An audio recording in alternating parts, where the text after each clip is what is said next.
Hey, welcome back. In this episode, we're going to be looking at how high school esports fits into the big picture. So, you guys are going to know a little bit about what's happening at the professional, collegiate, high school, and middle school level. And you're also going to get a clear sense of the big three major high school esports leagues out there and what they have to offer your particular circumstances. So getting started, esports has been growing at a crazy, crazy rate. I first got into esports back when Team Liquid was posting build guides for StarCraft Brood War and StarCraft 2. And I went to go see at the San Jose Sharks Arena, one of the first tournaments that was hosted in the US, where a whole bunch of South Korean pros came over, South Korean pros. And that was pretty awesome to see. I think League of Legends was just starting up back in those days. At this point, though, it's been growing at a tremendous rate, and it's going to be already was $131 billion worth as a gaming industry in 2018. One often quoted stat, just to give people a reality check, is that the League of Legends World Championship got more viewers than the Super Bowl. So, although people our age may not have heard of esports, and this is something you're going to have to continually educate people on around you, it is a big deal already. And just because the older generation hasn't stuck with it or doesn't even know that it exists, doesn't mean that the viewership's not there. Viewership is definitely through Twitch TV primarily, as well as YouTube. A little bit less so broadcast networks like ESPN. Um, and one thing to keep in mind is that it's very unlikely, just like in conventional sports, that your students are going to be a pro player. Um, I know of one kid up in Rockland High School, Dash, awesome Overwatch player that is signed pro. In my region, that's about it. So keep in mind that when we're looking at this for employment sake, we're looking at broadcast engineers, tournament managers and event managers, marketing staff, coaches, trainers, stuff like that. We're looking at all the support infrastructure, not necessarily at the pro players when we think about employment. And this also wraps in with some of the kinds of skills we can develop through STEM, ISTE, CTE, and other kinds of standards.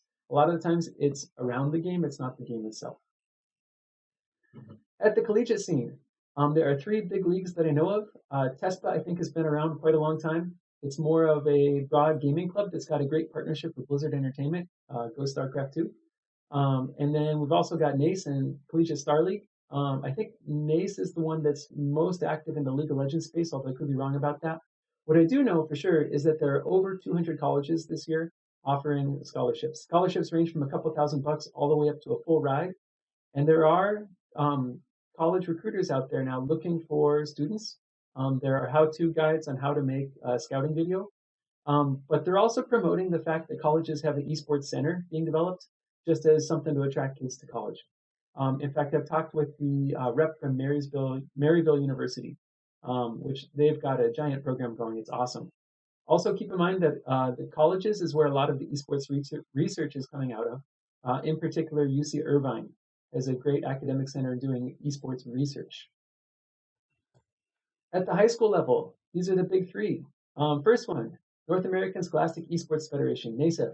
They are free. They are entirely grant funded, which means that when you opt into this, you'll be paying nothing. It's awesome. What they have is they definitely have the educational focus. They are all about the education. They're the ones developing the curriculum, which I'm part of. And they also just basically develop resources to share out, including webcasts for students on how to grow their own club, how to do marketing, how to do tournament hosting, how to do recruiting, how to combat toxicity.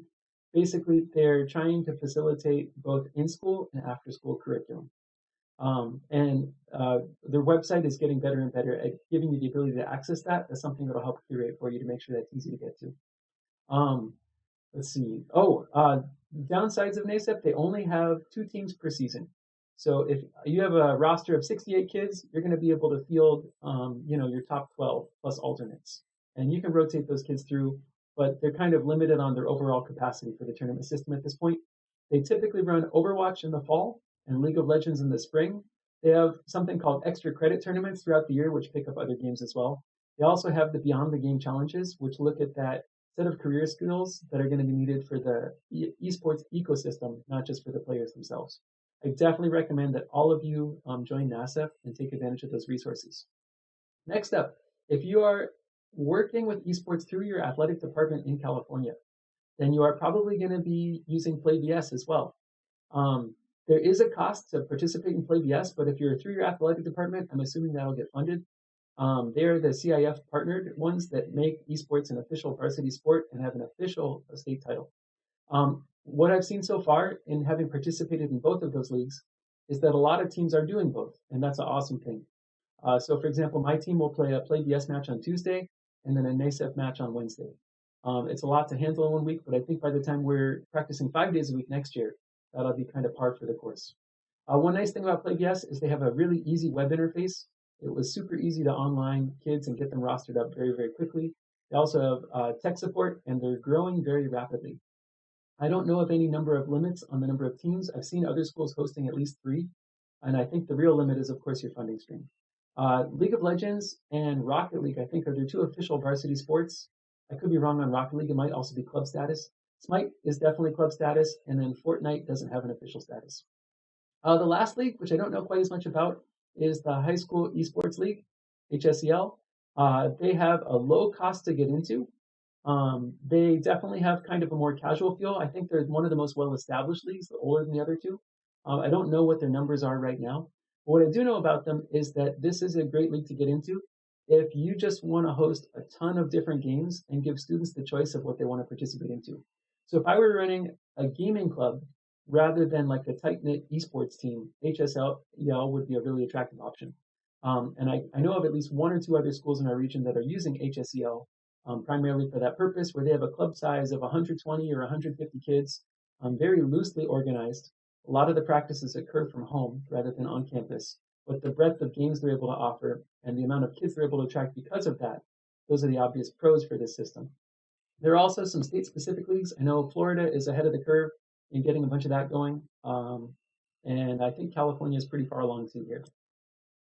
All right, at the middle school scene, as far as I know, middle schools are still kind of in beta test mode as of spring 2020. One of those leagues that's up and running and kind of getting going is through the Butte County Office of Education. It's the NCEL, Northern California Esports League. Originally, that was going to be a league within the NASEF umbrella, but after the Paradise Fires, they retooled and decided to go all out on developing the middle school network instead. As far as I know, the games the middle schools will be playing include Super Smash Brothers and Rocket League. Rocket League, which can, of course, beat up to the high school level.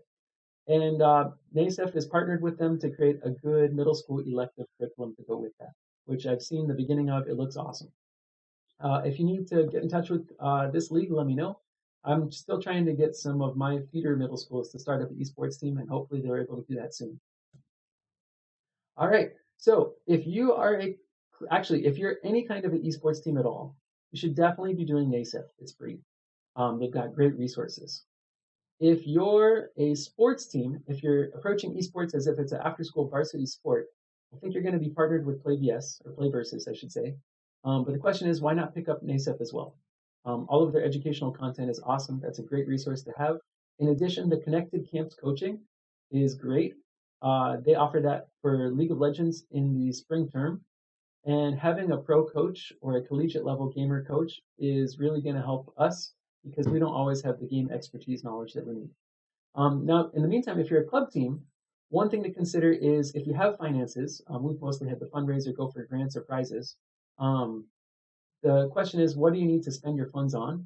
One possibility is that you might need high precision mouse pads, keyboards. You might need jerseys. You might need funds for event hosting. You might need funds for a webcam, a microphone, and a green screen so you can do some high quality streams. But one other question is, do you want to support more games? Do you want to have more tournament slots for a competitive play? If that's the case, you might also check out PlayVersus or HSEL. So something to keep in mind, depending on where your funding is, if you're a club team, is to look in those 2 other leagues. All right, hopefully you've gotten a quick overview of what's happening at the pro, collegiate, high school, and middle school level, and understand specifics of the 3 main high school level leagues, what the pros and cons of each are, and which one you might need to pursue there. All right, here are references. I'll post those as always on the website in case you want to follow up and do a little more reading on any of those.